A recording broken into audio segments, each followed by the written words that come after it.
Baik Ibu, selamat malam. Malam, Pak. Ya Bu Sita, gimana kabarnya hari ini? Hmm. Sudah Belum, praktek metafisikanya belum? ahli ramalnya belum di. Oh belum dipraktekin ke Bapak ya. Saya kira udah. Saya udah coba, tapi masih apa Pak? Mungkin karena belum pengalaman ya, masih suka Hmm. buyar. Ya, yang mana? Yang connectingnya apa Connecting ke hati. Tapi kalau connect? visual matanya misalnya saya ngerjain ini, saya bayangkan ini tahu bisa gitu. Hmm. Nah, maksudnya Kalau hmm. pendekatan ke hati belum. Kalau auditorinya gimana? Dari kalibrasi suara gitu bisa? Bisa, tapi belum ini belum maksimal lah. Hmm. Ya ini sudah bisa ini kan apanya visualnya. Ya, jadi Ibu nanti outcome-nya ya bisa membedakan secara visual, perbedaan-perbedaan setiap orang. Ada orang yang PD itu bisa tampak di visual, ada orang yang apa grogi gitu ya, ada orang yang semangat, ada yang malas, itu bisa kelihatan di visual. Terus nanti Hmm. dari auditori juga ya, ini orang yang kemungkinan close auditorinya kayak apa. Ini orang yang kemungkinan apa tidak mau, atau ini orang yang ragu-ragu, ini orang yang sebetulnya pengen tapi dia butuh satu keyakinan. Nah, ini bisa kita detek dari auditori, dari visualnya Bu. Makanya seorang marketer itu butuh banget ilmu kalibrasi supaya tidak salah langkah. Ya. Ya, jadi kalau ngomong salah langkah itu kan orang memang memang sudah sebel dengan produknya, terus kita paksa terus, akhirnya dia malah malah menjauhi kita itu. Gitu. Hmm. Tapi kalau orang sudah sebel, terus kita lakukan tadi ya, lakukan pacing dulu, buat dia nyaman, lepas out of the box ya, lepas dari apa yang sedang kita tawarkan, ngobrol yang lainnya sesuai dengan hobinya dia ya. Kalau dalam bahasa NLP namanya pacing, di pacing dulu. Setelah itu baru di leading lagi. Nah, nanti juga lihat responnya lagi. Ternyata responnya masih belum. Berarti kita lakukan pacing lagi, kita ulang lagi, deketi lagi, tanyakan hobinya dan lain-lain. Sehingga ini kan strategi ya, strategi yang orang-orang sebetulnya kalau sudah terbiasa sudah nggak usah mikir. Udah Tapi langsung. kalau iya, tapi kalau kita baru ya baru latihan biasanya kan ya butuh proses ya Bu. Nah, Seperti itu. benar. Harus sering-sering latihan kayaknya, Pak. Betul, karena ini kan ilmu indrawi ya, ilmu indrawi Hmm. yang selama ini orang lupakan. Orang biasanya selalu menggunakan ilmu-ilmu yang logis, Logis. logis ya. Jadi kalau nawarin orang ya harus 10 kali. Nah, padahal di balik 10 kali itu ada kalibrasi, ada pacingnya dulu, leading, kalibrasi, pacing, leading, kalibrasi, sehingga kita bisa tahu bahwa secara bawah sadar kita bisa tahu bahwa ini orang dalam posisi mana itu. Kalau Hmm. posisinya dia itu ragu, butuh keyakinan, dia bisa kita kasih apa? Misalnya gini ya, ada orang ditawari produk, terus dia bilang, saya sebetulnya sih tertarik ya Bu, tapi kata teman-teman itu produk ini apa ya, selain mahal juga apa kalau misalnya apa ini apa minumnya agak bau gitu misalnya ya, ini misal, terus kita jawab, nah oh berarti kita detek ya, kita detektif, oh berarti dia itu dapat informasi dari teman, bukan keyakinan dia sendiri, tapi dia dapat info dari teman yang memberi info kan bahwa produk ini itu harganya mahal. Ah, Dan iya, dan ada info bahwa air minumnya setelah pakai itu bau. Nah, ini kan info dari orang lain. Nah, maka sebagai seorang marketer itu, sebagai seorang seller, kita bisa menyampaikan bahwa eh, ya betul sih Bu, betul. Memang beberapa orang itu mengatakan mahal. Karena dia tadi ngomongnya kata orang, jadi saya ngomongnya beberapa orang mengatakan mahal. Jadi kita langsung langsung bikin frame ya, bingkai bahwa ini yang ngomong itu hanya beberapa orang toh loh, bukan semua orang gitu. hmm. Memang Hmm. beberapa orang itu mengatakan mahal.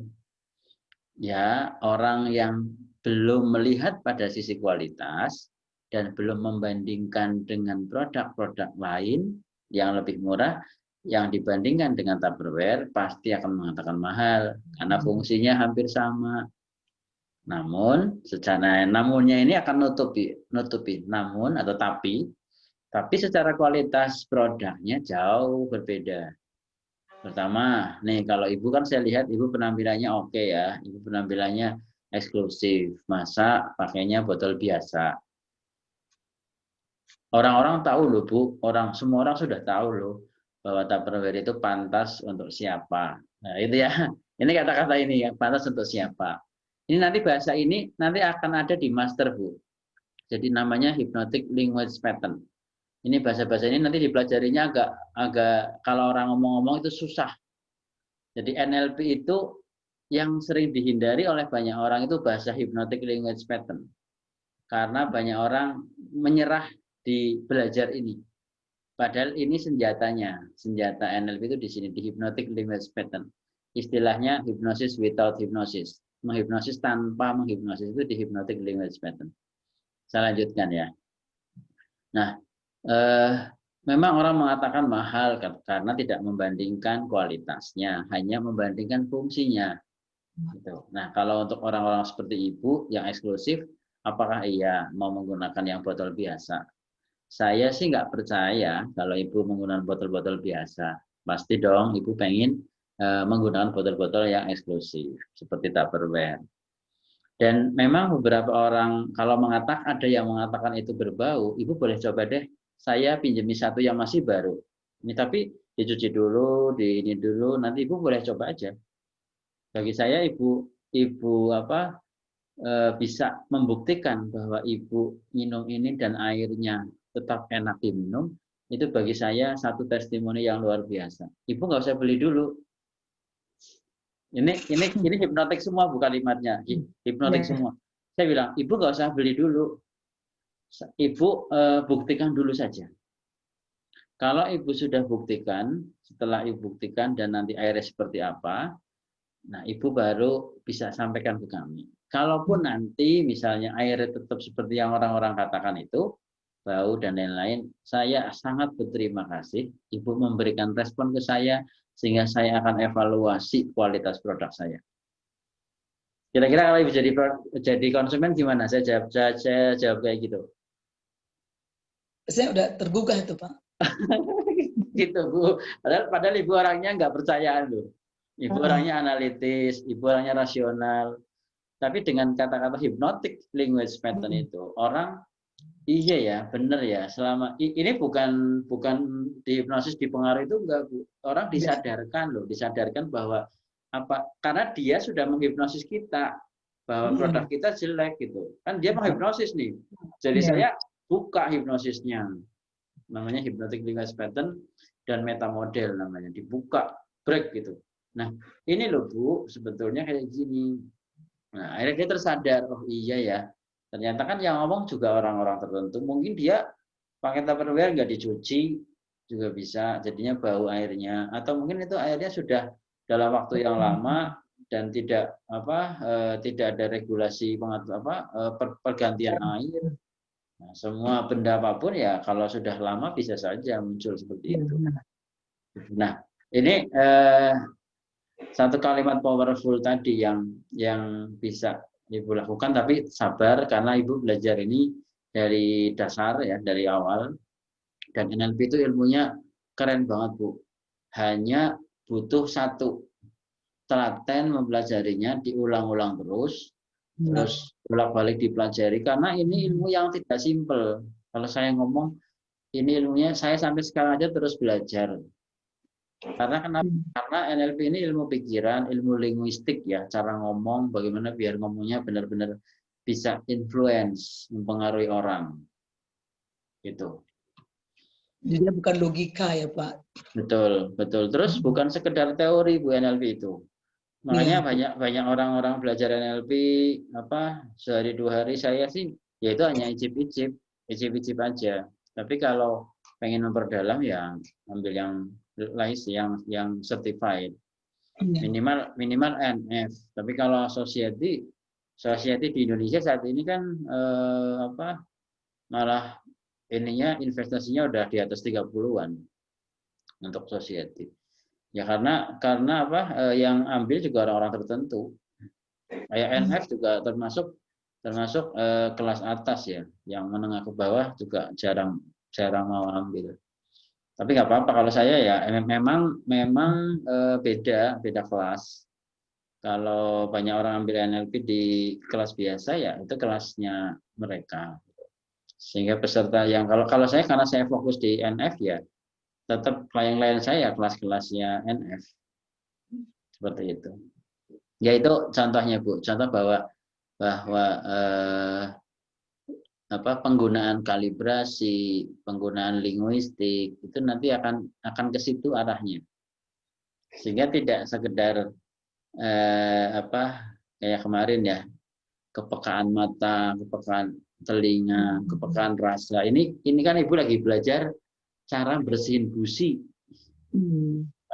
Digunakannya bukan businya tapi mobilnya gitu. Gitu. Jadi belajar dari yang kecil-kecil itu ya dipelajari. Nanti akhirnya Ibu bisa semua. Begitu ada mobil rusak, Ibu tahu, oh ini rusak karburatornya. Kenapa? Karena sudah paham. Gitu.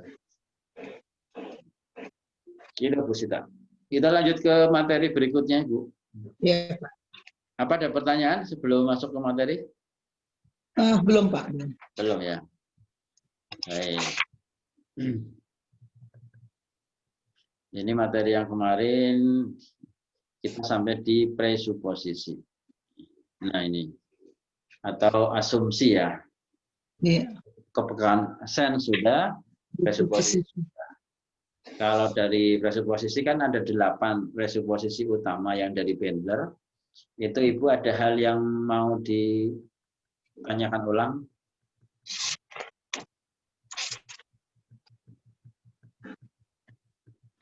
Ini belum, Pak. Belum Karena ya? ini, karena sayanya belum apa ya? Rasa itu belum masuk kayaknya, Pak. Oh belum clear ya?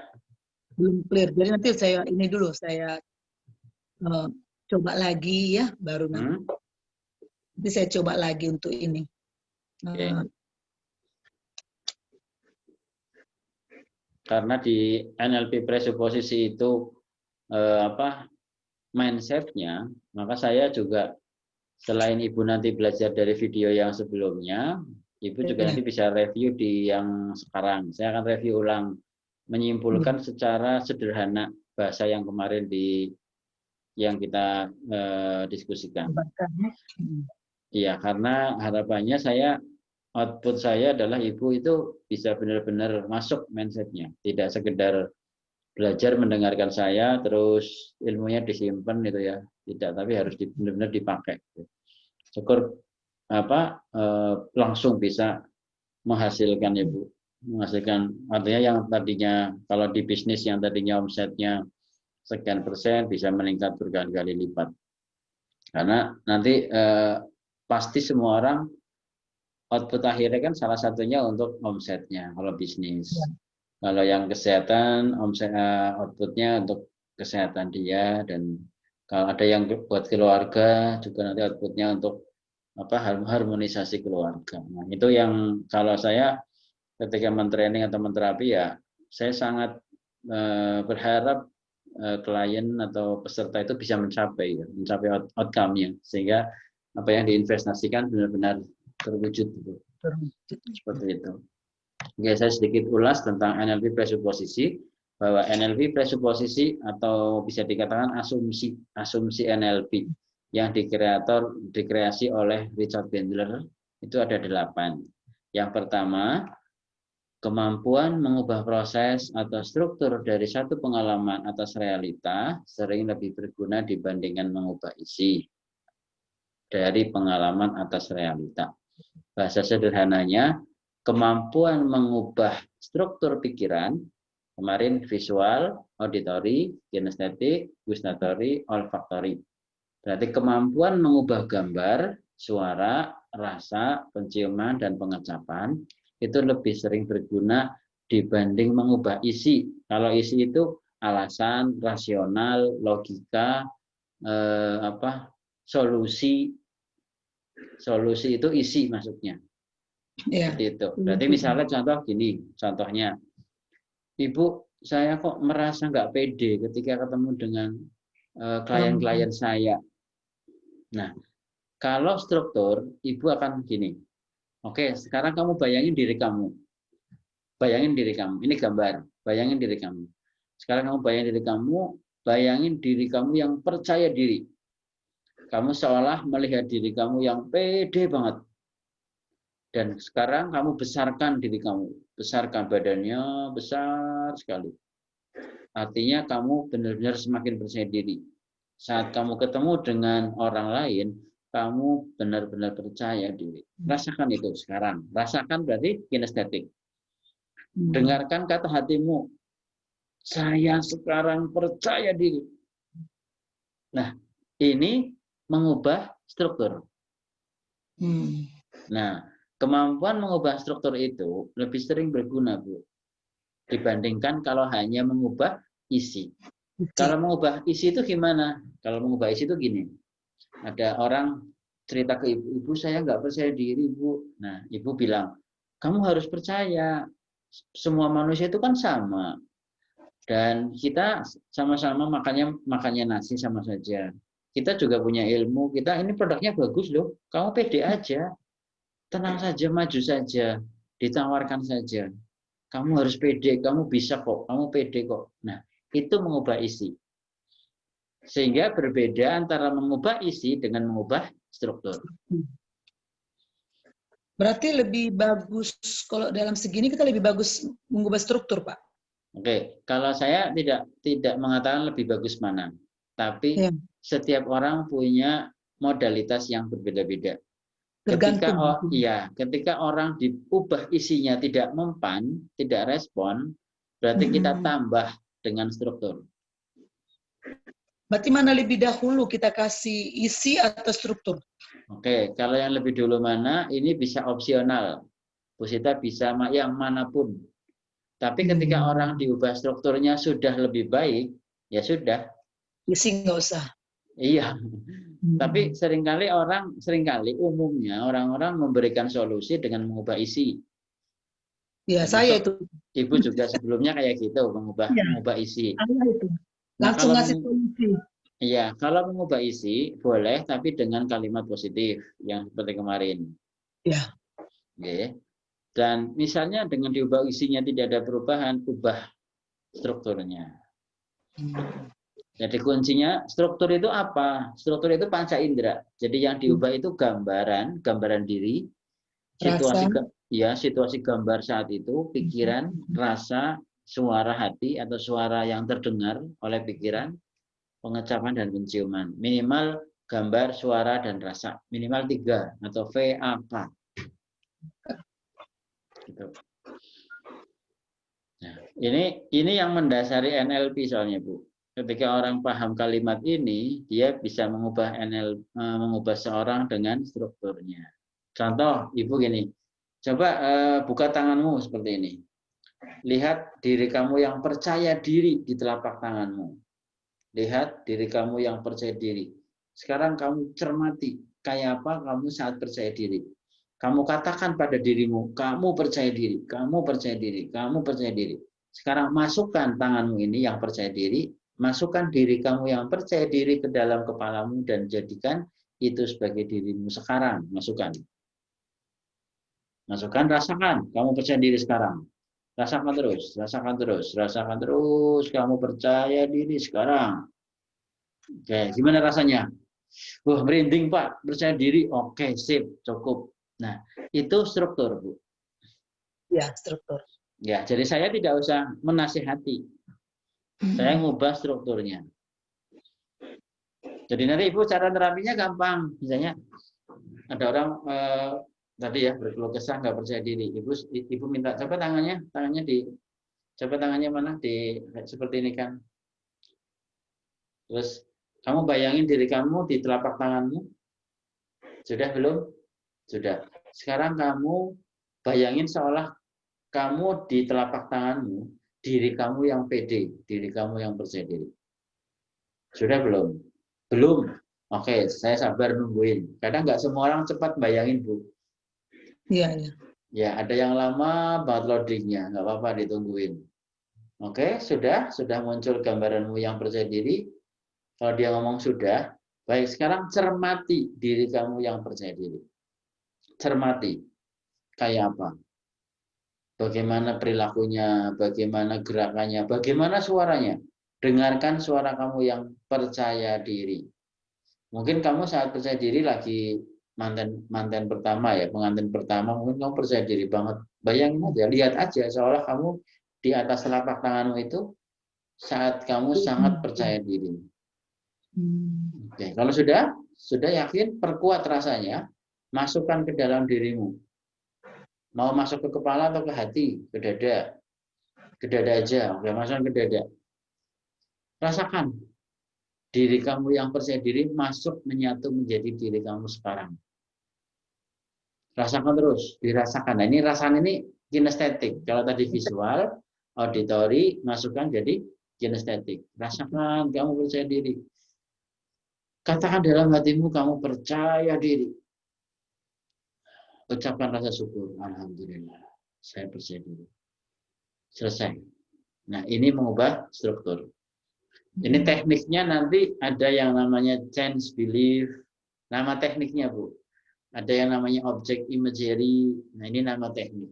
Nama teknik nanti banyak nama-namanya. Makanya ini gambaran ya, contoh untuk pembuka sehingga nanti Bu Sita ketika sampai ke teknik, oh itu cara apa? Menerjemahkan kalimat ini. Sebetulnya nanti akan ketemu pada saat kita menterapi.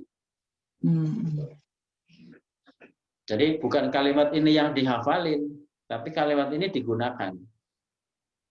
Bakal digunakan untuk teknik nanti ya Pak ya? Betul. Sampai ke teknik, sampai ke mindset. Mindsetnya kita kan melihat ini, oh iya, kalau saya nasihatin orang susah, berarti saya ubah strukturnya. Gitu. Contoh lagi pada saat Ibu ngisi seminar. Kalau Ibu ngasih solusi di situ dengan konten, bisa saja. Dan itu pasti sudah sering terjadi. Saat Ibu menemukan hal-hal yang kurang efektif, efisien, maka Ibu gunakan struktur. Contohnya, saat Ibu ngisi Zoom ke peserta. Bagaimana, ada yang tanya, bagaimana Bu untuk meyakinkan bahwa klien itu benar-benar percaya dengan kita? Bagaimana untuk meyakinkan diri kita bahwa calon customer itu mau beli atau supaya dia itu percaya dengan saya? Nah, Ibu kan biasanya kasih solusi nih, ini dikasih penjelasan. Setelah kasih penjelasan, kasih struktur. Oke Mas, sekarang kita bareng-bareng. Sekarang kamu tutup mata saja, biar gampang ya, tutup mata saja. Kamu bayangin diri kamu sedang berhadapan dengan klienmu. Apa yang kamu rasakan? Saya nggak yakin Bu. Ya nggak yakinnya di mana? Di sini. Rasanya kok minder saya. Oke. Sekarang pegang yang nggak yakin, kamu tepuk-tepuk. Hei, kamu yakin sekarang, kamu harus pede, ini demi masa depanmu, ini buat kamu ke depannya, ini bisnismu. Dan kalau tidak kamu lakukan sekarang, tidak pede sekarang, mau kapan lagi? Sekarang harus pede, mantap. Sekarang pede, mantap. Sekarang pede, mantap. Sekarang kamu lihat di depanmu ada klien, rasanya gimana? Wah, lebih lega, lebih enak. Wah, ini namanya struktur. Ini teknik, Bu, teknik. Jadi kalau nanti Ibu ketika menerapkan teknik, caranya banyak, bisa buat sendiri tekniknya. Jadi kita meyakinkan diri, ngomong ke diri sendiri ya Pak ya? Iya, ini kan tadi saya lagi terapi orang. Ya. Lagi nyontohin orang gitu. Bisa kayak gitu, atau kita langsung ke orangnya, langsung disentuh orangnya juga bisa. Cuman kalau Zoom kan nggak bisa. Iya, Zoom nggak bisa. Soalnya ketemu ke sini orangnya, langsung saya pegang, kamu pede, kamu mantep, kamu percaya diri. Melalui sentuhan. Sentuhan langsung. Apalagi kalau sentuhannya leader ke bawahan itu ngena banget. Mengena benar. Iya, karena sudah ada sebagian besar ya, yang apa value-nya itu sudah kuat, Ya. gitu. Gitu Bu Sita, ini kalimat pertama Bu. Ini bisa jadi nanti mudah-mudahan sih bisa nyambung ke materi berikutnya ya. Tapi saya harus menguatkan mindset ini supaya nggak terlewati. Ya. Soalnya emang sayang kalau ini terlewati, Ibu tidak meresapi menggunakan, nanti kesananya nanti nggak klik ya. Nah, terus yang kedua, makna dari komunikasi adalah respon yang kita dapatkan. Ini mindset juga. Apapun yang kita lakukan, hasilnya apapun, itu adalah respon, bukan hasil akhir. Ya. Misalnya ada timnya Ibu nawarin, orangnya nolak, itu adalah respon, bukan penolakan, bukan gagal. Itu hampir sama dengan ya. Itu respon ya Pak ya, bukan nolak. Respon, iya, bukan penolak, bukan dia itu nggak mau, tapi itu respon. Berarti responnya belum mau gitu. Pasti ada sesuatu yang dipertimbangkan. Belum pas ya. Iya, bisa saja kita tanyakan responnya, Mas, boleh saya dapat masukan? Kiranya apa yang membuat Mas belum mau gabung di produk kami?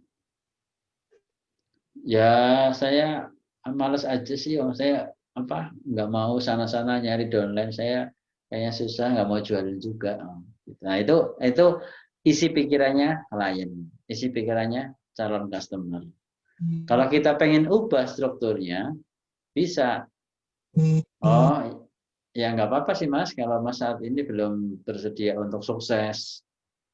Padahal kita menawarkan sukses loh. Kita kasih tadi comparingnya ya, bahwa dia ketika melakukan ini atau tidak melakukan ini, nah itu kan pilihan, pilihannya dia gitu. Meskipun kita tetap menghormati haknya klien mau ikut atau tidak ya. Itu yang kedua. Jadi apapun makna komunikasi itu adalah respon, bukan hasil akhir. Nah, seringkali orang kan melakukan justifikasi bahwa gagal, saya susah, masih susah itu orangnya gitu ya. Pasti kayaknya tidak bisa kayaknya, sudah apalagi sudah pakai kayaknya feelingku itu nggak masuk, lah berarti feelingnya yang salah. Gitu kan. Karena semua adalah respon. Sampai di sini Ibu, dua kalimat bisa lebih jelas, lebih terang atau masih sama? Bisa Pak. Lebih jelas. Oke. Ini kalimat saya juga hipnotik, Bu. Iya. Ibu sampai di sini kalimatnya penjelasannya sudah lebih jelas atau sama? Sudah lebih jelas. Kalau saya nanya gini, Ibu, dari kalimat ini Ibu masih bingung enggak? Nah, ini akan mempengaruhi Ibu jadi bingung. Kenapa? Karena kalimat saya. Bingung. Makanya iya, bingung. Makanya pada saat saya tanya menjelaskan ke peserta, kalau Ibu nanti menjelaskan ke klien, gimana Bapak Ibu? Sudah semakin jelas atau perlu saya jelaskan lagi? Iya. Gitu. Kenapa? Karena itu nanti akan proses di sini, Bu. Sebetulnya orang itu sudah tahu, tapi pada saat si trainer atau motivatornya bilang gimana? Masih bingung. Loh, malah dikembalikan lagi sama trainernya, sama pengajarnya. Harusnya nggak boleh mengatakan masih bingung gitu. Malah jadi bingung jadinya. Iya, kepengaruh dia, malah mencari bingungnya. Ya. Nah, sehingga nanti ketika seperti itu, bagaimana? Sudah semakin jelas atau sangat jelas? Pilihannya itu, pilihannya semakin jelas atau sangat jelas. Gitu. Oke, yang ketiga ini tadi ini yang ketiga bisa dianalisa dengan orang itu beda. Nah, bedanya setiap orang itu adalah panca inderanya, daya tangkap inderanya yang membedakan. Sehingga kenapa orang bisa beda-beda persepsi, beda-beda cara pandang, beda-beda pemikiran, ada yang semangat, ada yang tidak, ada yang mau berjuang, ada yang malas. Kenapa? Karena penangkapan panca inderanya beda-beda. Ada orang yang menangkap inderanya ditangkap secara positif dan dia punya visi yang sesuai dengan harapannya dia. Nah, itu tiap orang beda-beda di panca inderanya. Sehingga tidak bisa disalahkan kalau ada orang beda pendapat. Kenapa? Karena daya tangkap inderanya yang membedakan.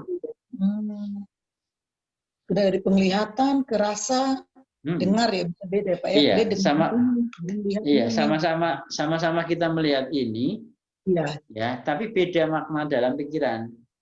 benar. Gitu. Coba kalau saya melihat ini, Ibu melihat ini kan beda. Sama dalam objeknya sama.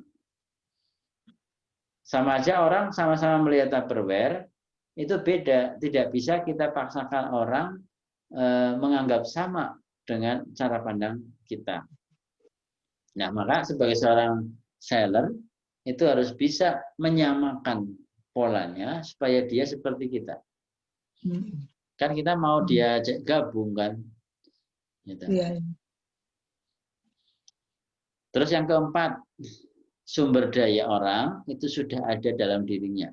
Jadi tidak ada orang nggak bisa, orang bodoh, orang nggak mampu, itu nggak ada. Yang ada orang yang tidak mau. Tidak mau, ya benar Pak. Ya. Nggak ada bodoh, benar. Karena sudah ada sumber daya yang dibutuhkan oleh diri kita dalam dirinya masing-masing. Seperti itu. Oke, ini yang kelima, pikiran bukan kenyataan, atau peta bukanlah wilayah. Kalau ini sudah dijelasin kemarin ya, panjang lebar ya. Iya. Jadi ini adalah pikiran. Kenyataannya ya sekarang. Kalau 1 jam yang lalu, kemarin, bulan kemarin, setahun kemarin, masa lalu adalah peta. Sudah jadi peta. Karena tersimpan di sini. Nanti besok, lusa, yang akan datang, tahun depan, berapa tahun lagi adalah peta. Sehingga yang kita sadari hidup itu ya sekarang. Kalau kemarin ada kekecewaan, ada masalah, itu adalah peta. Maka kita ganti petanya saja. Supaya apa? Supaya hidup kita saat ini lebih enak. Terus besok ada apa adalah peta. Kita buat peta yang terbaik. Supaya kita saat ini lebih tenang. Hasilnya baik ya Pak. Betul.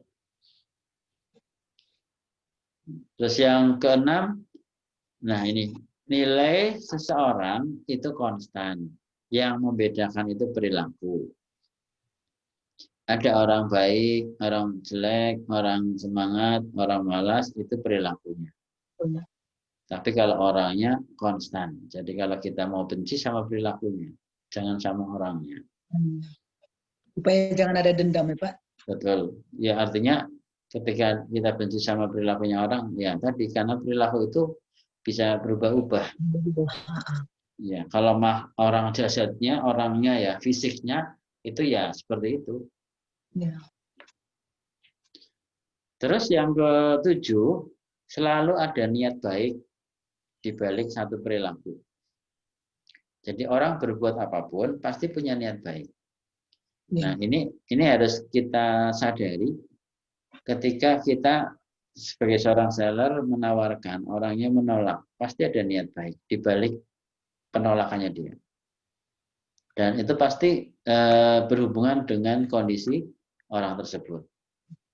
Sehingga kita nggak bisa tarik-tarikan, kita paksain, itu sangat mengganggu orang tersebut karena tidak baik untuk dirinya. Malah bisa memutuskan hubungan dirinya. Nah, itu yang dikhawatirkan. Malah dia nanti satu saat tidak kembali ke kita karena merasa bahkan satu saat ketika dia butuh jadi malah ke orang lain gitu.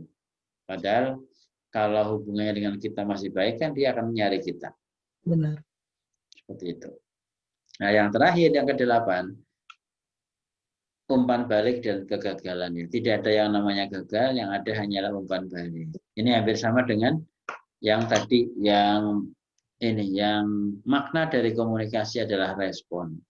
Tidak ada yang namanya gagal, yang ada hanya respon. Sama dengan ini, tidak ada yang namanya gagal, yang ada hanya umpan balik. Dan umpan balik itu adalah informasi yang sangat berharga untuk kita bisa benar-benar memberikan langkah yang terbaik kepada klien tersebut. Gitu, Bu. Oke, ini ada 21. Ini pengembangan dari 8 tadi, tapi saya jelaskan supaya untuk menambah peta pikiran kita. Yang pertama, the map is not territory. Pikiran bukan kenyataan. Peta bukan wilayah. Yang kedua, people create their own experience. Setiap orang itu membuat pengalamannya masing-masing, Bu. Jadi tiap orang itu menyusun ya makna kehidupannya, pengalamannya itu beda-beda dan itu masing-masing orang beda. Tujuannya kita dengan tahu ini, jadi kita bisa menghargai pola pikirnya orang. Jadi tidak ada istilah kamu harusnya mikirnya kayak gini, itu nggak ada. Loh, tiap orang beda-beda kok cara mengelola, membuat peta pengalamannya beda-beda. Terus yang ketiga, a person is not his or her behavior. Seseorang itu bukan perilakunya. Itu yang tadi yang ada di individu adalah konstan, namun perilaku dapat dipertanyakan. Jadi individu ya individu, perilakunya yang berbeda-beda. Terus yang keempat, the meaning of communication is the response it gets. Makna dari komunikasi adalah respon. Nah, ini sudah juga ya. Yang kelima, experience has a structure. Pengalaman itu struktur. Nah, tadi memori-memori, pengalaman masa lalu itu adalah struktur gambar, suara, dan rasa. Sehingga pengalaman yang berupa struktur itu bisa diubah-ubah. Kenapa? Karena hanya memori. Oke. Sampai di sini masih bisa diserap? Bisa, Pak. Oke. Yang keenam, every behavior has a positive intention. Setiap perilaku pasti ada niat baik. Benar. Seperti itu. Terus yang ketujuh, the mind and body are part of the same system and affect each other. Pikiran dan tubuh itu satu sistem, Bu. Ya, satu sistem tubuh. Dan ini berpengaruh pada yang lain. Jadi kayak orang malas pasti fisiknya lemah, lesu. Gitu kan? Orang semangat pasti fisiknya segar. Benar. Iya. Orang yang jujur pasti wajahnya berseri. Jujur apa adanya gitu ya. Nah, itu bisa dibedakan. Kemarin seperti yang dipelajari di kalibrasi, sangat terhubung antara pikiran, rasa, dan fisik. Sehingga kepekaan indrawi kita akan terlatih ketika melihat perbedaan-perbedaan setiap orang. Terus yang ke-8, people make the best choice available to them. Setiap orang itu mencari pilihan terbaiknya, Bu. Dia akan memilih yang terbaik, untuk kebaikan dirinya. Jadi ketika orang memutuskan untuk tidak beli atau tidak gabung, yaitu terbaik buat dia. Sesuai dengan informasi yang dia miliki saat itu. Makanya dalam multi level ada training, ada mentoring, itu karena biar peserta dapat informasi tambahan.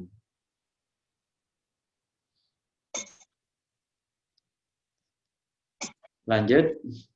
Ya, Pak. Sebentar, Bu. Ini kok hilang.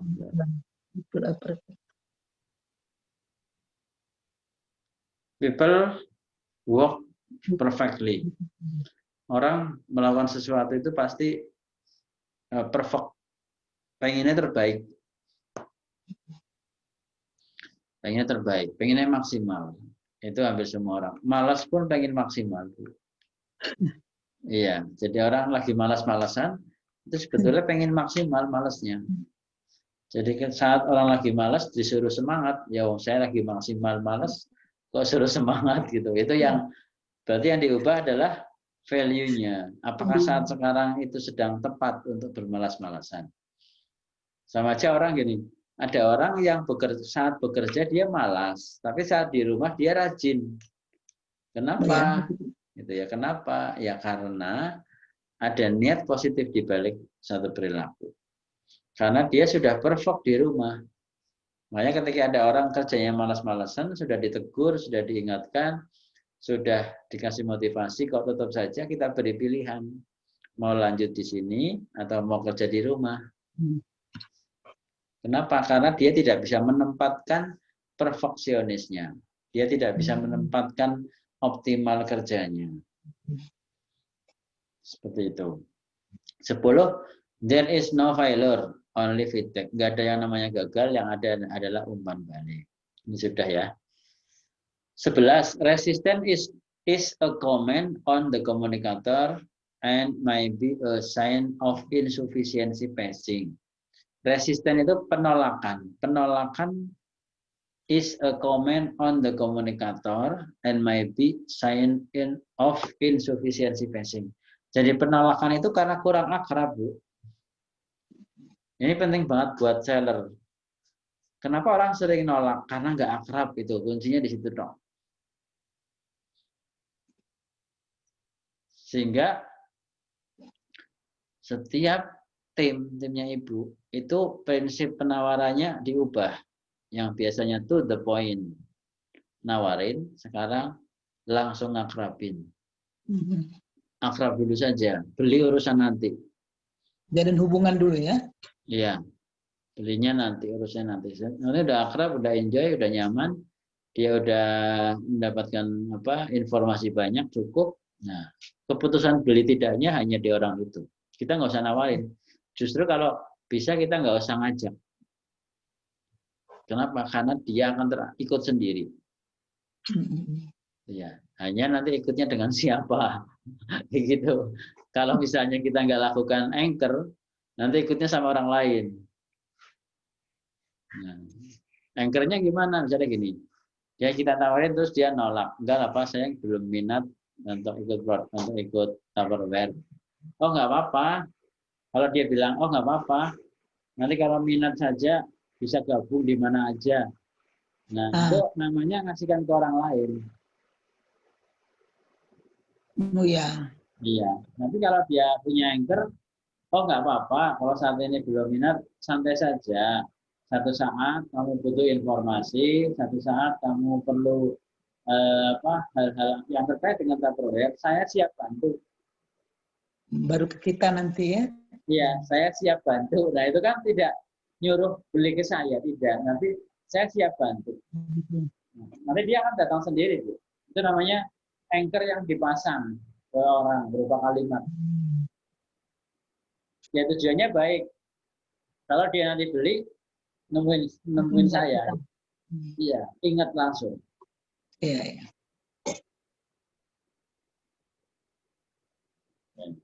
Bahasa-bahasa ini yang perlu dipelajarinya, Pak. Nanti di level master nanti ada khusus membahas tentang meta model dan Milton model. Tapi ini memang tadi yang saya sampaikan. Materi itu benar-benar materi yang yang orang-orang itu ngomongnya susah. Iya. Saya belajar Milton model sama meta model itu cukup lama karena saya penasaran. Ini ilmu ini kok banyak orang yang menyerah pada saat mempelajari hal itu. Padahal itu adalah senjatanya ya. Ya yang kalau yang paling penting mindsetnya. Mindsetnya itu harus berubah. Pertama mindset dulu. Kalau N itu kan ada 3. N, L, P. N itu kan mindset, mindsetnya. Ya, jadi Ibu saat ini lagi digodok nih mindsetnya. Ya. Nah, sehingga nanti tidak kayak kemarin ya, ada ini susah, ngeluh stres. Ada tim yang nggak mau diajak, jadi aduh beban. Nah, itu udah hilang gitu. Udah hilang loh. Nanti makin tinggi levelnya makin banyak ininya kan paparannya. Nah, kalau nggak punya mindset yang baik nanti tambah goyang. Padahal kan pengennya sehat. Iya benar-benar. Nah, harusnya makin tinggi makin bahagia, makin lepas dan makin enjoy. Gitu, makin general. Gitu.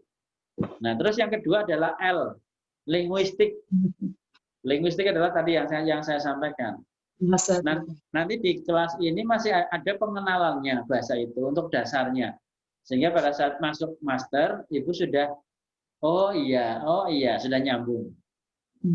Memang di setting seperti harusnya NLP itu memang 21 hari, Bu. Tapi kan dari Bandler, kalau lama banget orang belum sempat menerapkan di berondong dengan materi, kan lumayan banyak nih materinya, full. Nah, maka dari Bandler kurikulumnya dipisah jadi 2 supaya ringan dari orangnya belajarnya, terus dia bisa naik level. Gitu, Bu. Oke, kita masuk ke berikutnya.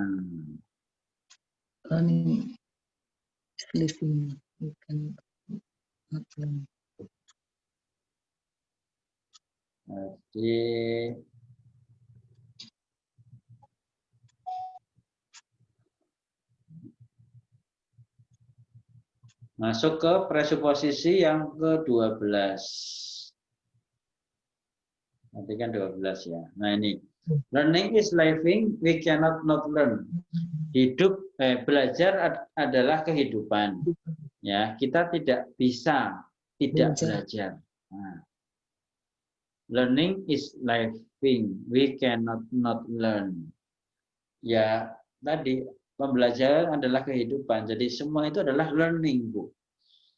Kayak yang materi yang pertama, the cycle of learning ya, yang ada tahapannya, unconscious incompetent, conscious incompetent, conscious competent sampai dengan mastery. Itu adalah proses learning. Sehingga kalau kita menyadari bahwa hidup ini adalah belajar, maka kita akan selalu meningkatkan kapasitas. Jadi itu salah satu value. Ada orang yang mempunyai value bahwa hidup ini adalah kebahagiaan. Nah, sehingga dia pengennya bahagia terus. Pada saat nggak bahagia, dia ngomong bukan hidup. Dia akan mengatakan, saya percuma saya hidup, saya nggak bahagia. Itu yang orang stres jadinya. Iya. Ada orang yang mengatakan hidup ini adalah perjuangan. Dia berjuang terus. Apa-apa, itu kehidupan dia. Itu sudah menjadi value-nya dia, nilainya dia. Ada orang yang hidup ini adalah ibadah. Jadi semua dimaknai dengan ibadah. Ada yang orang hidup ini adalah kerja keras. Nah, itu orang akan selalu kerja keras terus. Kalau nggak kerja keras nggak hidup. Gitu. Ada yang mengatakan hidup ini adalah kedamaian. Hidup ini adalah rasa syukur. Itu macam-macam, tiap orang beda-beda. Nah, ini software ini atau value ini sangat mempengaruhi pada perilaku hidup kita. Kalau saya pengen tanya sama Bu Sita nih, hidup ini adalah kesempatan. Kesempatan ya. Oke. Ini jawaban spontan ya. Ini adalah kesempatan. Peluang apa kesempatan ya? Hampir-hampir mirip. Ya. Berarti Ibu dalam pikiran Ibu itu akan terus mencari kesempatannya. Gitu. Nah, kalau secara finansial saat ini Bu Sita sudah cukup untuk katakanlah berapa masa? Udah cukup, udah banyak lah Pak. Karena kan anak-anak juga udah selesai kan. Oke. Ini saya ngasih gambaran. Apakah Ibu akan terus hidup ini adalah kesempatan? Akan terus Pak. Tergantung kayak gitu. kesempatan dalam waktu. Makanya kan panjang kesempatan untuk ibadah, kesempatan untuk ini gitu. Oke, nggak apa-apa, itu pilihan. Ya. Satu saat nanti akan berubah, bisa jadi misalnya hidup ini adalah ketenangan, hidupnya kebahagiaan. Karena ketika sudah mapan, secara finansial sudah mapan, biasanya akan berubah, naik level. Hidup ini adalah ibadah, hidup ini adalah memberikan, hidup ini adalah menolong. Nah, itu salah satu perubahan. Sebentar Bu, ini baterainya habis. Oke, sebentar ya. Oke. Baik, sudah. Nah, itu salah satu value namanya. Bu Sita nanti bisa cek sendiri, value-ku saat ini apa, nanti tahun depan apa, 2 tahun lagi apa, nanti akan berubah. Biasanya orang semakin tinggi, value-nya akan semakin universal, semakin general. Ada nanti yang hidup ini adalah the life is giving, hidup ini adalah memberikan, selalu memberikan. Jadi dia selalu ngasih. Dan herannya orang-orang yang sudah giving itu ngalir terus. Iya benar Pak. Yang sering saya tanya ke orang-orang miliarder itu ya, apa sih apa yang kamu pikirkan? Ya saya berbagi. Gitu. Di situ yang saya kadang, oh iya ya. Tapi kalau saya kan belum nyampe ke sana, masih perjuangan. Iya. Ya kan Kalau gitu. dibilang ini kan Pak, kalau memberi, kalau saya itu memang sudah saya itu udah fokusnya untuk membuat orang senang gitu. Senang. Jadi kesempatan senang. Kalau tingkat materi, mungkin saya sampai berapa ini keturunan pun udah bisa saya buat lah gitu. Okay. Bahkan anak-anak juga kan kita nggak, insya Allah mereka itu kan sudah berdiri sendiri karena nggak pernah saya janjikan apa-apa. Gitu. Saya hanya janjikan mereka itu ilmu.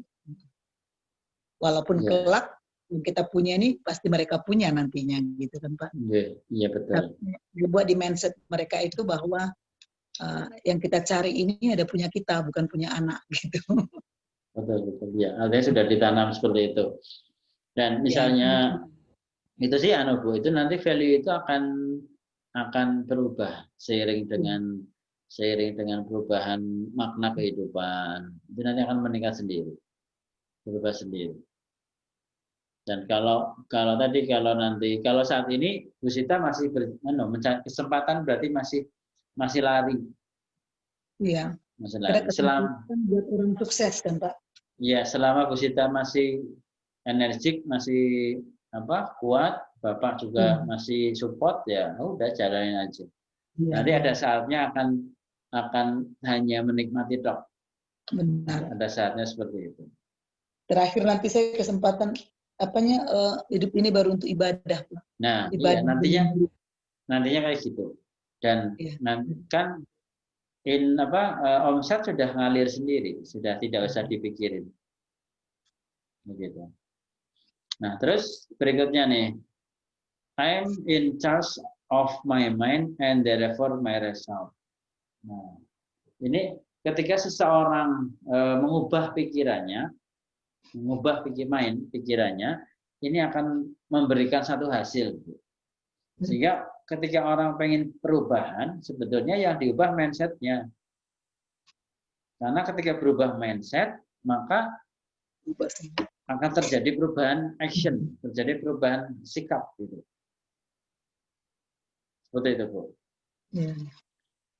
Yang ke-15, whatever you think you are always more than that. Ya. Ketika kita berpikir sesuatu ya, kita akan selalu berbuat lebih dari yang sebelumnya gitu. Nah, pastinya ketika orang sudah mulai berpikir apa yang menjadi outcome-nya dia akan terus melakukannya sesuai dengan harapannya dia. Seperti itu. Yang ke-16, if one person can do something, anyone can do it. Jika orang lain bisa, kenapa saya tidak? Tidak. Nah, ini yang mantap. Ya, simple. Jika orang lain bisa, kenapa saya enggak? Apa bedanya dia dengan saya kan gitu kan? Nah, iya, betul. Yang ke-17, choice is better than no choice. Memilih lebih baik daripada tidak sama sekali. Change can be fast and easy. Lakukan perubahan dengan cepat dan mudah. Jadi nanti pada saat Ibu melakukan teknik-teknik NLP, itu lakukan dengan cepat dan gampang. Dibuat simple, Bu. Jangan dibuat rumit. Jadi kan tekniknya banyak nih. Jadi gunakan yang gampang saja, yang gampang dan Ibu bisa melakukannya dengan cepat efektif. Karena tidak ada istilah ini teknik paling hebat, itu enggak ada. Semua teknik hebat. Hanya mana yang paling simpel, mana yang paling mudah, sehingga kita bisa melakukan perubahannya dengan cepat dan mudah. 19. The person with the most flexibility will control the system. Seseorang yang fleksibel, dia akan menguasai sistem, dia akan mengendalikan sistem. Ini yang akan saya ceritakan, ketika nanti Ibu semakin fleksibel, Ibu akan lebih luas mengendalikan sistem. Karena kayak kemarin, saat Ibu fleksibel pada orang-orang yang susah diajak, Ibu akan lebih banyak, akan semakin luas fokusnya. Tidak hanya ke orang itu aja. Benar. 20 people have all the resource they need to bring about change and success. Semua orang punya sumber daya, Bu, untuk berubah dan sukses. Jadi sumber daya itu sudah dimiliki, tinggal dia mau apa tidak. Sebagai seorang mentor, motivator, kita hanya menstimulasi saja, merangsang saja. Kalaupun distimulasi nggak mau, ya itu sudah keputusannya dia. Iya, sehingga kita tidak terlalu harus berubah ya, memaksakan dia harus berubah. Itu akan sia-sia. Kenapa? Karena kita tidak bisa mengontrol dia secara langsung. Dan itu keputusannya dia untuk berubah. Dia aja nggak mau berubah, ngapain kita sibuk, Pak ya? Nah, gitu maksudnya. Iya. 21, a person cannot not respond. Ya, tidak ada seorang pun yang tidak mempunyai respon. Semua orang pasti memberikan respon. Respon apapun itu menjadi feedback untuk kita. Seperti itu. Ini NLP presupposisi. Nah, sehingga ya materinya agak mengulang yang kemarin nggak apa-apa, karena buat penguatan ya Bu, buat penguatan. Jadi lebih mantap. Iya, Ibu bisa ulang-ulang videonya beberapa kali biar lebih mantap, karena ini mindset Bu. Kalau mindset itu dia akan dipakai di semua area. Bahkan ya kayak ini, kalau dalam kitab suci ya ini kan sumbernya, literaturnya. Kalau dalam buku ini referensinya. Pada saat ada orang punya masalah apa, kita tarik referensinya ke mindset, ke presupposisi. Ketika ada kesulitan, ada kendala di lapangan, kita tarik ke presupposisi. Kita cari asumsinya apa. Contohnya, tadi ada orang mengeluh gini, Bu, saya kok selalu ini ya Bu, selalu gagal terus pada saat saya nawarin produk ke orang lain. Nah, itu bisa gunakan asumsi yang tadi. Apa yang kita lakukan adalah respon yang kita dapatkan. Orang ketika menolak itu bukan satu kegagalan, itu hanya respon yang dia berikan untuk kita. Berarti dia belum mau. Kenapa? Karena ada sesuatu, ada niat balik dibalik perilaku yang dia lakukan. Pasti ada niat baik yang orang itu sedang pikirkan untuk dirinya. Bukan berarti kita harus egois, dia harus ikut, dia harus sukses. Nah, kan kita egois pikirin sendiri, padahal dia sedang punya hal yang lebih baik untuk dirinya. Justru ketika kita bisa bantu orang itu, bantu dia menemukan solusinya, dia akan terinspirasi untuk dengan sendirinya ikut kita. Kenapa? Karena kita sudah bantu dia. Seperti itu, Bu. Nah, ini materi yang saat ini, Ibu, biar saya rekam dulu, nanti disimpan dulu, nanti kita lanjutkan yang materi berikutnya. Biar Ibu bisa memisahkan ya antara materi presupposisi dengan materi berikutnya. Baik, Bu Cita, untuk materi tentang NLP presupposition sampai di sini, dan bisa dipelajari berulang-ulang, harapannya semakin paham, semakin paham dan digunakan dengan optimal. Demikian untuk sesi ini, ketemu lagi di sesi berikutnya. Selamat malam.